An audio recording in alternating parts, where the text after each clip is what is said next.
Hey, welcome to Cow-Free Kicks. On this channel I review leather-free sneakers only, and this video is all about the On-Running Cloudsurfer.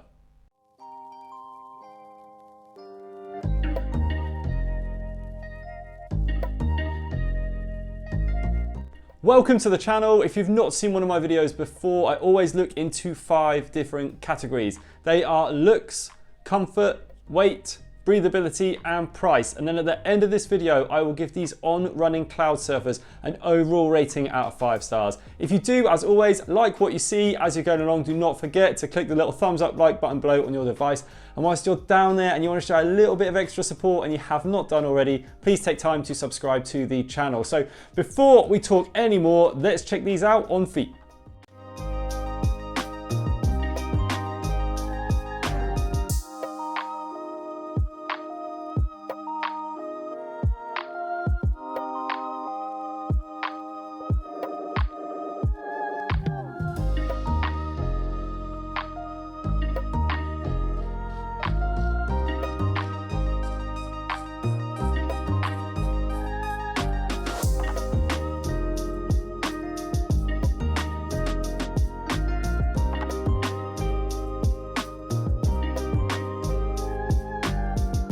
Currently available in a number of different colorways, but for me, these On-Running Cloudsurfers look their best in this triple black with this matte finished synthetic upper and kind of this gloss finished Cloud Phase Tech midsole. Now we'll talk about that more in a little bit, but if you're not used to on-running sneakers, this is the real talking point for their shoes, and they're well known now for having this perforated midsole. But the upper of the sneaker does have these really nice triangle perforations in the toe box. These breathability holes are continued towards the middle of the toe and the outside of the foot. You can see some on branding on the side of the shoe on the inside as well, just there. You get some more on branding towards the heel. On the other sneaker, there's actually the Swiss flag that appears on it as well, because they are a Swiss brand.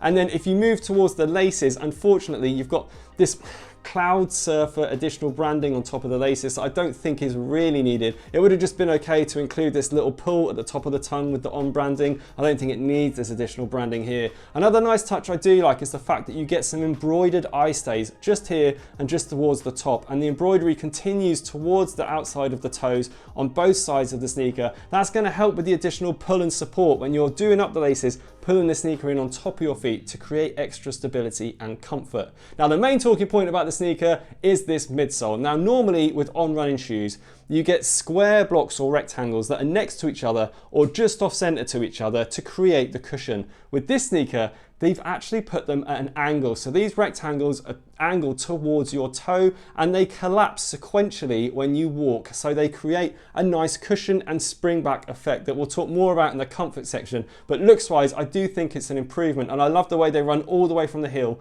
all the way to the front of the toe. The outsole for the sneaker, you get rubberized covered areas in the main areas where your feet are going to contact the ground. That's the ball of your feet and the heel of your foot. Inside this middle bit here is just the Cloud Phase Tech midsole, and then you've got a nice channel here that runs from the middle of the foot all the way to the outsole for those wet, rainy days. Overall, I think it's a really nice looking sneaker, but let's talk more about this comfort section by putting them to the test on my back doorstep.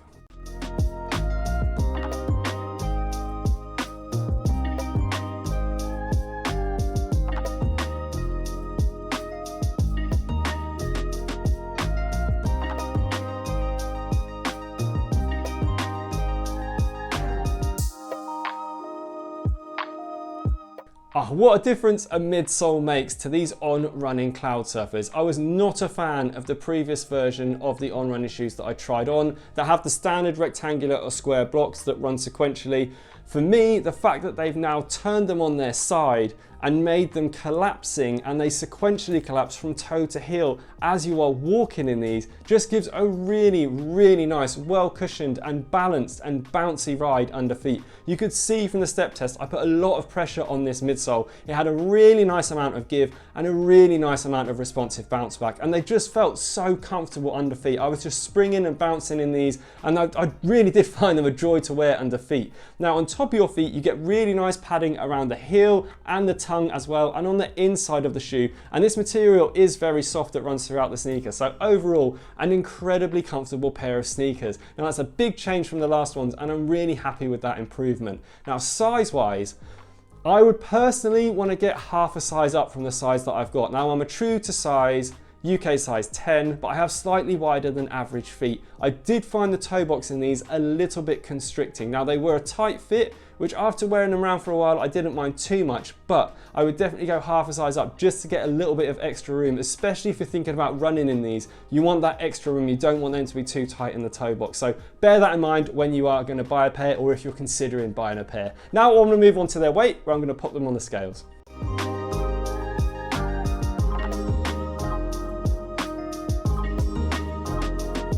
Just 261 grams per shoe, an incredible weight.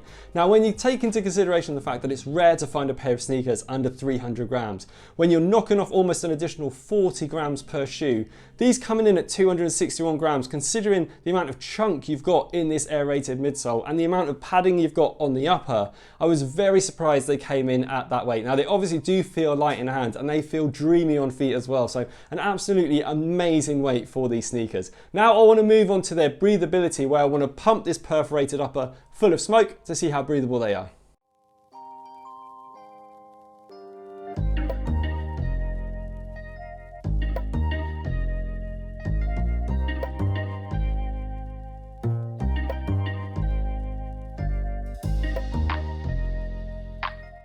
Great result in the breathability test as well. You could see that the perforations in this toe box area, the side of your toe and towards the middle of the shoe really allowed the smoke to escape in large amounts. But you could also see a nice amount of smoke escaping from areas where there were no perforations in this upper, which means that overall this sneaker is going to offer you great breathability. And I was very surprised because it does feel like it's a little bit thick, and because of the amount of padding I thought that might restrict the breathability. But overall a really nice result, to add to the fact that they're also a great weight and incredibly comfortable. Now moving on to their price. Now these come in at £150. Now probably the top end that I would expect to pay for these sneakers, but with prices of everything going up and this new technology, I'm not surprised that they've come in at the £150 mark. And when you consider that's probably the same price as a pair of Nike Air Max 1s at the moment, it's not too bad a price, but it is definitely at the top end that I'd be willing to pay for these. Now moving on to my overall score for these shoes. I can't really fail to give them anything else other than 5 stars. Now it's for me a 5-star shoe because I think they look really good on feet and I like the amount of colorways that are on offer. I think the comfort has been improved incredibly from previous versions of Ons that I've tried on with this new Cloud Phase tech. And also I think the price isn't too bad, but I think the weight and breathability are really good. So overall I can't really knock this shoe too much at all. And it's a big surprise to me because my previous experience with On running sneakers hasn't been that great. But I think they've done really nice things with this midsole and made an incredibly comfortable, lightweight and breathable pair of shoes. Now if you've liked what you've seen today, please do not forget to give the video a thumbs up right before you leave. You can also follow me on Instagram, drop any comments below, and I'll see you again soon. Bye.